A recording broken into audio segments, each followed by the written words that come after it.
नमस्कार, मी सेजल. आता गृहिणी म्हणजे फक्त हाऊसवाईफ नाही, तर त्या आहेत नेशन बिल्डर.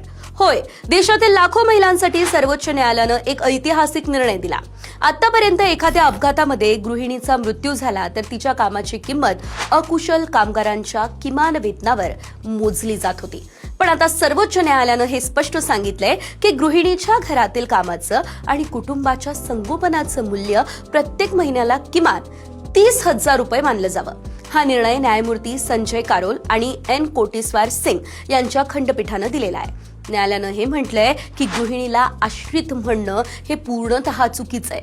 खरं तर संपूर्ण कुटुंब तिच्यावर अवलंबून असतं, तिच्यावर आश्रित असतं. घर सांभाळणं, मुलांचं संगोपन करणं, कुटुंबाची काळजी घेणं हे राष्ट्र निर्मिती इतकं एक महत्वाचं काम आहे. म्हणूनच न्यायालयानं हाऊसवाईफ किंवा होम मेकर ऐवजी नेशन बिल्डर म्हणजेच राष्ट्र निर्मात्या हा शब्द वापरण्याची अपेक्षा व्यक्त केली. हा निर्णय पंजाबमधल्या 2001च्या एका अपघाताच्या प्रकरणामध्ये देण्यात आलेला आहे, जिथे भरपाईची रक्कम वाढवताना गृहिणीच्या योगदानाला योग्य सन्मान देण्यात आला. त्यामुळे एक संदेश नक्कीच लक्षात ठेवा. गृहिणी पगार घेत नाही, पण तिच्या कामाची किंमत ही अमूल्य असते. घर सांभाळणारी महिला फक्त गृहिणी नाही, ती देश घडवणारी राष्ट्र निर्माती आहे.